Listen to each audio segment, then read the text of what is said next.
يقنت منكن لله ورسوله وتعمل صالحا نؤتها أجرها مرتين وأعتدنا لها رزقا كريما.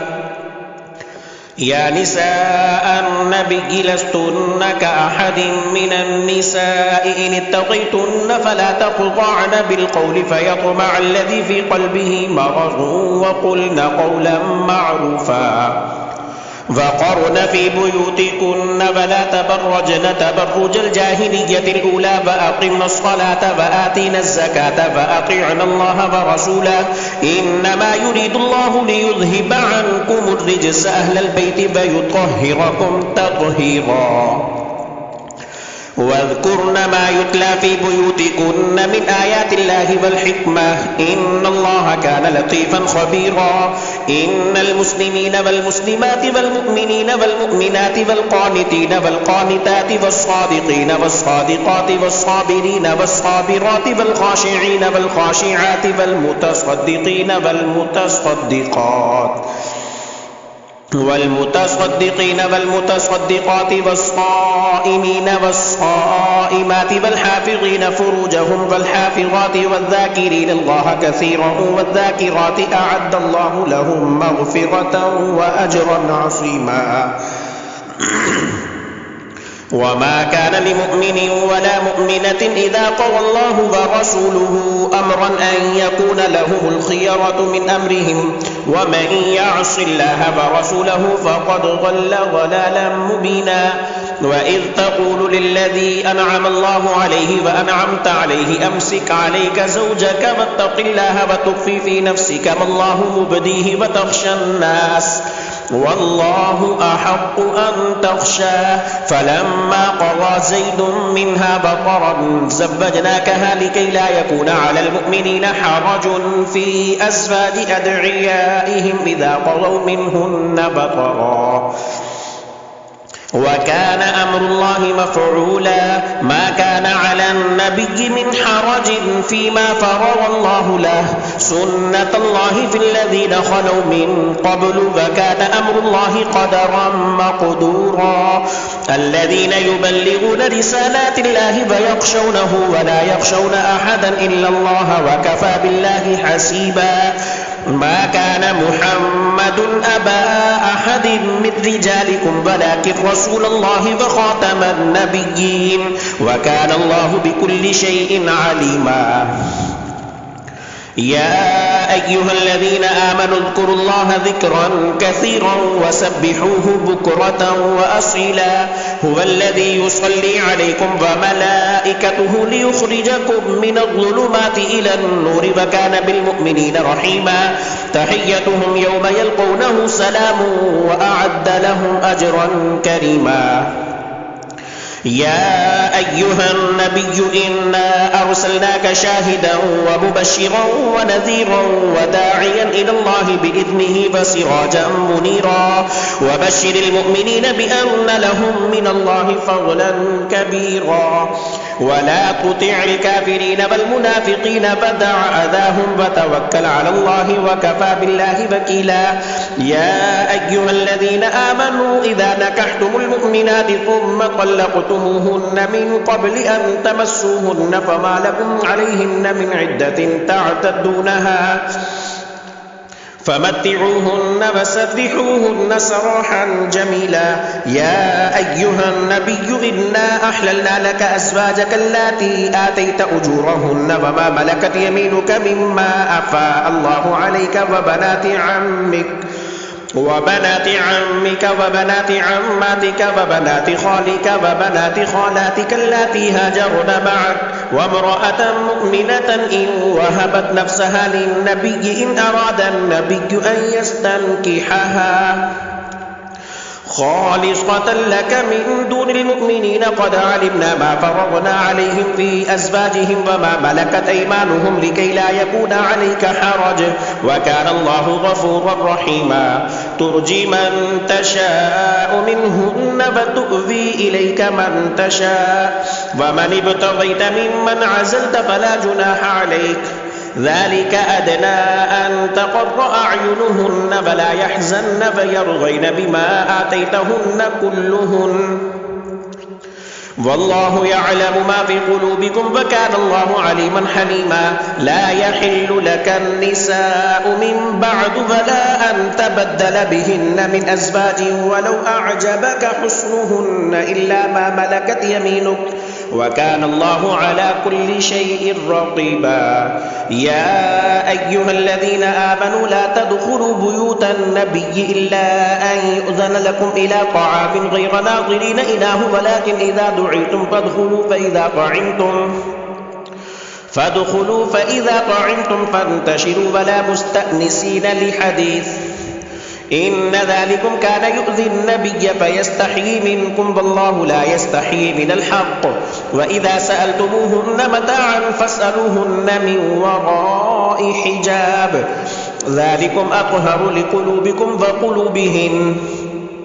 وما كان لكم أن تؤذوا رسول الله ولا أن تنكحوا أزواجه من بعده أبدا إن ذلكم كان عند الله عظيما إن تبدوا شيئا أو تخفوه فإن الله كان بكل شيء عليما لا جناح عليهن في آبائهن ولا أبنائهن ولا إخوانهن ولا أبناء إخوانهن ولا أبناء أخواتهن ولا نسائهن ولا ما ملكت أيمانهن واتقين الله إن الله كان على كل شيء شهيدا إن الله وملائكته يصلون على النبي يا أيها الذين آمنوا صلوا عليه وسلموا تسليما إن الذين يؤذون الله ورسوله لعنهم الله في الدنيا والآخرة وأعد لهم عذابا مهينا والذين يؤذون المؤمنين والمؤمنات بغير ما اكتسبوا فقد احتملوا بهتانا وإثما مبينا يا أيها النبي قل لأزواجك وبناتك ونساء المؤمنين يدنين عليهن من جلابيبهن ذلك أدنى أن يعرفن فلا يؤذين وكان الله غفورا رحيما لئن لم ينته المنافقون والذين في قلوبهم مرض والمرجفون في المدينة لنغرينك بهم ثم لا يجادلونك فيها إلا قليلا ملعونين أينما ثقفوا أخذوا وقتلوا تقتيلا سنة الله في الذين خلوا من قبل ولن تجد لسنة الله تبديلا يسألك الناس عن الساعة قل إنما علمها عند الله وما يدريك لعل الساعة تكون قريبا إن الله لعن الكافرين فأعد لهم سعيرا خالدين فيها أبدا لا يجدون وليا ولا نصيرا يوم تقلب وجوههم في النار يقولون يا ليتنا أطعنا الله وأطعنا الرسولا وقالوا ربنا إنا أطعنا سادتنا وكبراءنا فأضلونا السبيلا ربنا آتهم ضعفين من العذاب فلعنهم لعنا كبيرا يا أيها الذين آمنوا لا تكونوا كالذين آذوا موسى فبرأه الله مما قالوا وكان عند الله وجيها يا أيها الذين آمنوا اتقوا الله وقولوا قولا سديدا يصلح لكم أعمالكم ويغفر لكم ذنوبكم ومن يطع الله ورسوله فقد فاز فوزا عظيما إنا عرضنا الأمانة على السماوات والأرض والجبال فأبين أن يحملنها فأشفقن منها وحملها الإنسان إنه كان ظلوما جهولا ليعذب الله المنافقين والمنافقات والمشركين والمشركات فيتوب الله على المؤمنين والمؤمنات وكان الله غفورا رحيما الحمد لله الذي له ما في السماوات وما في الأرض وله الحمد في الآخرة وهو الحكيم الخبير يعلم ما يلج في الأرض وما يخرج منها وما ينزل من السماء وما يعرج فيها وهو الرحيم الغفور وقال الذين كفروا لا تأتينا الساعة قل بلى وربي لتأتينكم عالم الغيب لا يعزب عنه مثقال ذرة في السماوات ولا في الأرض ولا أصغر من ذلك ولا أكبر إلا في كتاب مبين ليجزي الذين آمنوا وعملوا الصالحات أولئك لهم مغفرة ورزق كريم والذين سعوا في آياتنا معاجزين أولئك لهم عذاب من رجز أليم ويرى الذين أوتوا العلم الذي أنزل إليك من ربك هو الحق ويهدي إلى صراط العزيز الحميد وقال الذين كفروا هل ندلكم على رجل ينبئكم إذا مزقتم كل ممزق إنكم لفي خلق جديد أفترى على الله كذبا أم به جنة بل الذين لا يؤمنون بالآخرة في العذاب والضلال البعيد أفلم يروا إلى ما بين أيديهم وما خلفهم من السماء والأرض إن نشأ نخسف بهم الأرض أو نسقط عليهم كسفا من السماء إن في ذلك لآية لكل عبد منيب ولقد آتينا داود منا فضلا يا جبال أوبي معه والطير وألنا له الحديد أن اعمل سابغات وقدر في السرد واعملوا صالحا إني بما تعملون بصير ولسليمان الريح غدوها شهر ورواحها شهر وأسلنا له عين القطر ومن الجن من يعمل بين يديه بإذن ربه ومن يزغ منهم عن أمرنا نذقه من عذاب السعير يعملون له ما يشاء من محاريب وتماثيل وجفان كالجواب وقدور الراسيات اعملوا آل داود شكرا وقليل من عبادي الشكور فلما قضينا عليه الموت ما دلهم على موته إلا دابة الأرض تأكل من سأته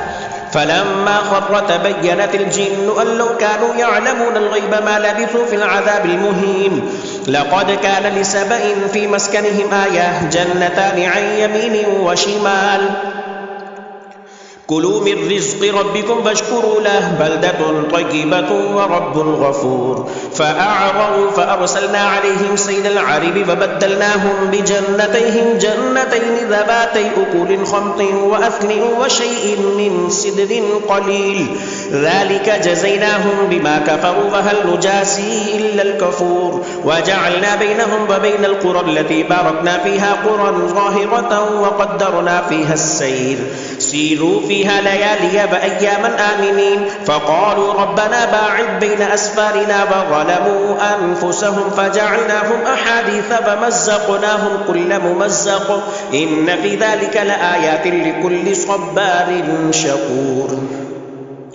ولقد صدق عليهم إبليس ظنه فاتبعوه إلا فريقا من المؤمنين وما كان له عليهم من سلطان إلا لنعلم من يؤمن بالآخرة ممن هو منها في شك وربك على كل شيء حفيظ قل ادعوا الذين زعمتم من دون الله لا يملكون مثقال ذرة في السماوات ولا في الأرض وما لهم فيهما من شرك وما له منهم من ظهير ولا تنفع الشفاعة عنده إلا لمن أذن له حتى إذا فزع عن قلوبهم قالوا ماذا قال ربكم قالوا الحق وهو العلي الكبير قل من يرزقكم من السماوات والأرض قل الله وإنا أو إياكم لا على هدى أو في ضلال مبين قل لا تسألون عما أجرمنا ولا نسأل عما تعملون قل يجمع بيننا ربنا ثم يفتح بيننا بالحق وهو الفتاح العليم قل أروني الذين ألحقتم به شركاء كلا بل هو الله العزيز الحكيم وما أرسلناك إلا كافة للناس بشيرا ونذيرا ولكن أكثر الناس لا يعلمون ويقولون متى هذا الوعد إن كنتم صادقين قل لكم ميعاد يوم لا تستأخرون عنه ساعة ولا تستقدمون وقال الذين كفروا لن نؤمن بهذا القرآن ولا بالذي بين يديه ولو ترى إذ الظالمون موقوفون عند ربهم يرجع بعضهم إلى بعض القول يقول الذين استضعفوا للذين استكبروا لولا أنتم لكنا مؤمنين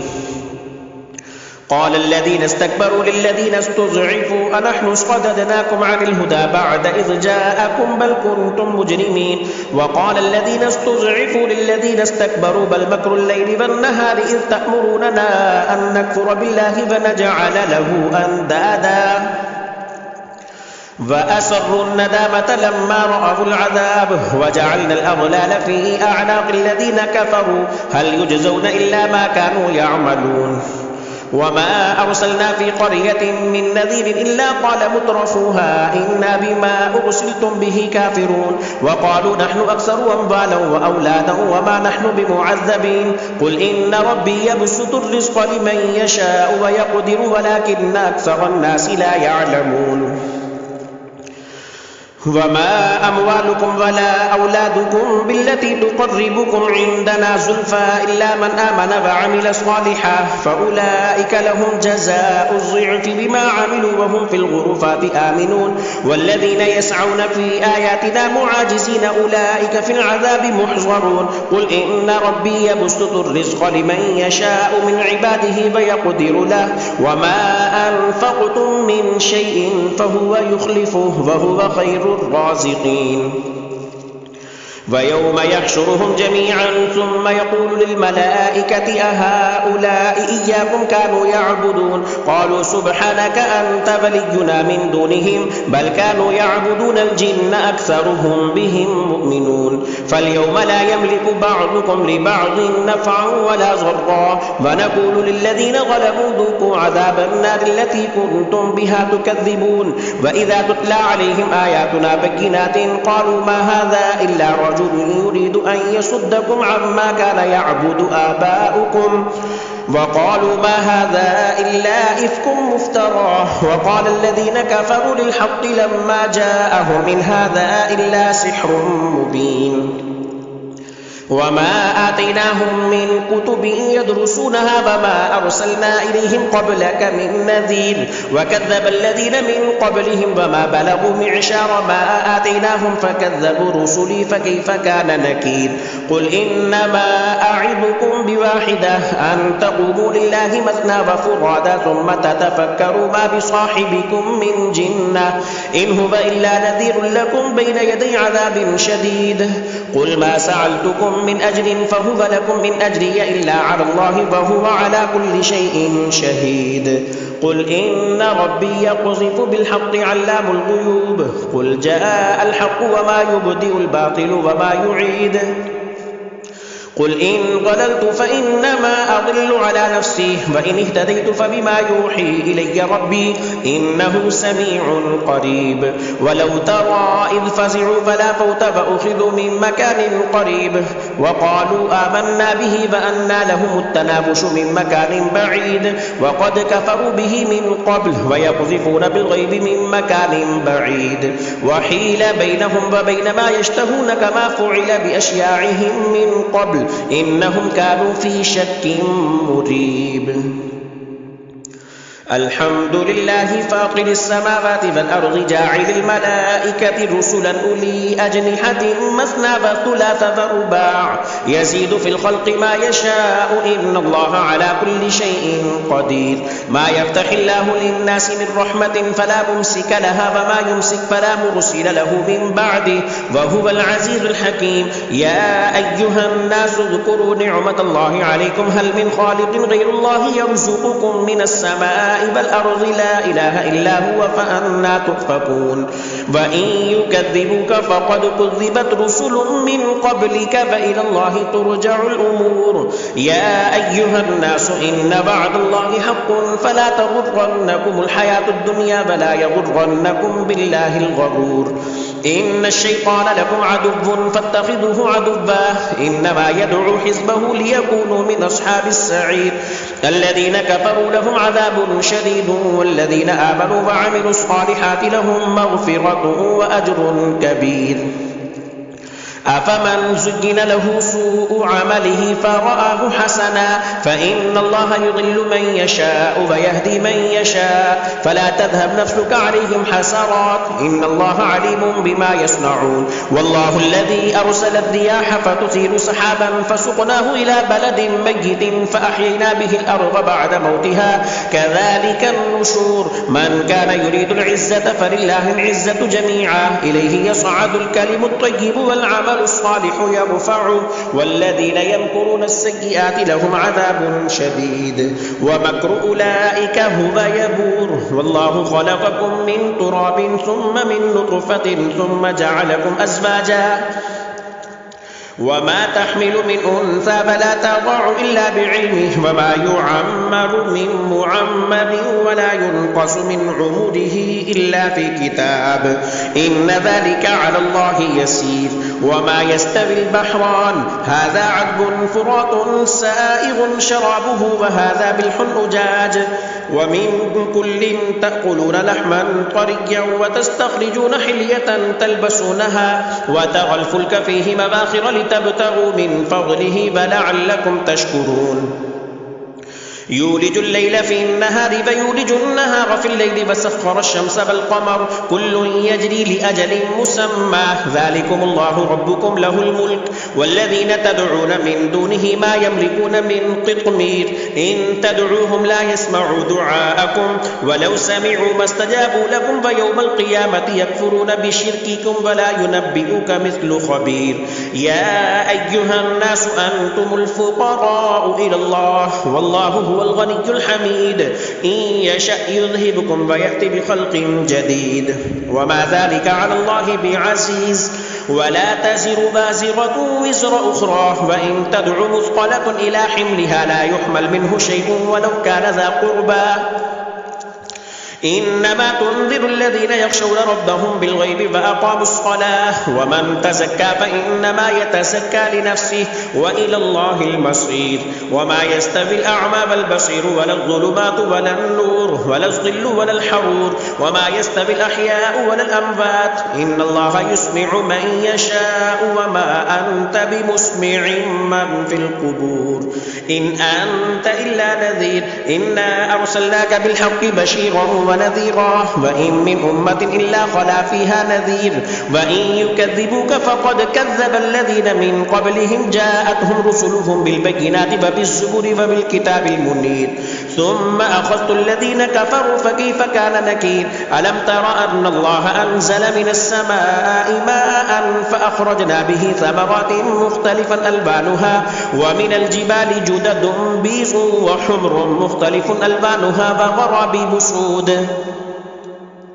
ومن الناس والدواب والأنعام مختلف ألوانه كذلك إنما يخشى الله من عباده العلماء إن الله عزيز غفور إن الذين يتلون كتاب الله فأقاموا الصلاة فأنفقوا مما رزقناهم سرا وعلانية يرجون تجارة لن تبور ليوفيهم أجورهم فيزيدهم من فضله إنه غفور شكور والذي أوحينا إليك من الكتاب هو الحق مصدقا لما بين يديه إن الله بعباده لخبير بصير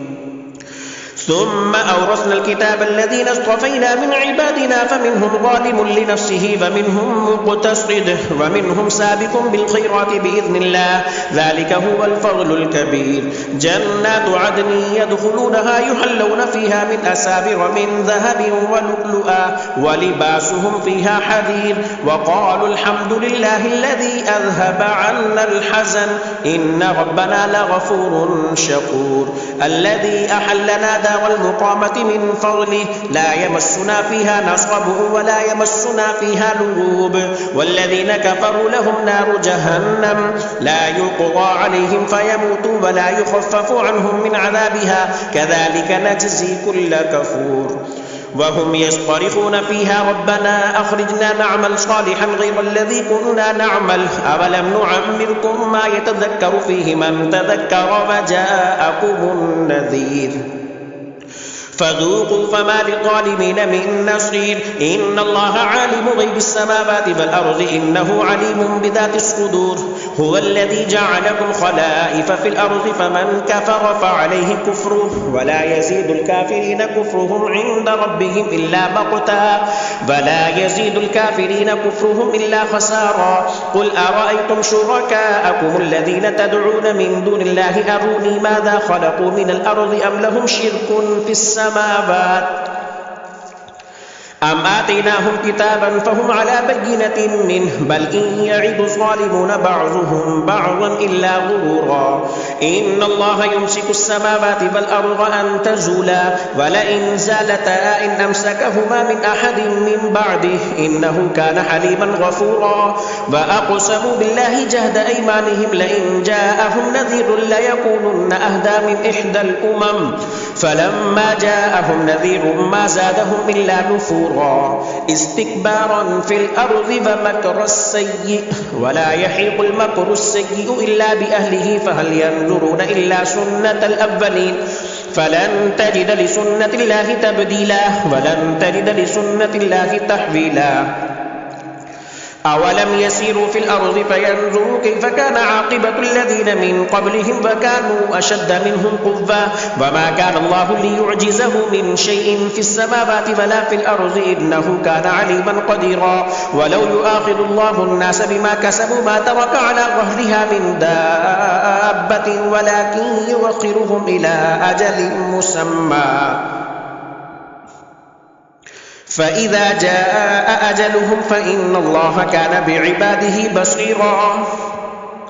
ياسين والقرآن الحكيم إنك لمن المرسلين على صراط مستقيم تنزيل العزيز الرحيم لتنذر قوما ما أنذر آباؤهم فهم غافلون لقد حق القول على أكثرهم فهم لا يؤمنون إنا جعلنا في أعناقهم أغلالا فهي إلى الأذقان فهم مقمحون وجعلنا من بين أيديهم سدا ومن خلفهم سدا فأغشيناهم فهم لا يبصرون فسواء عليهم أأنذرتهم أم لم تنذرهم لا يؤمنون إنما تنذر من اتبع الذكر وخشي الرحمن بالغيب فبشره بمغفرة وأجر كريم إنا نحن نحيي الموتى ونكتب ما قدموا وآثارهم وكل شيء أحصيناه في إمام مبين واضرب لهم مثلا أصحاب القرية إذ جاءها المرسلون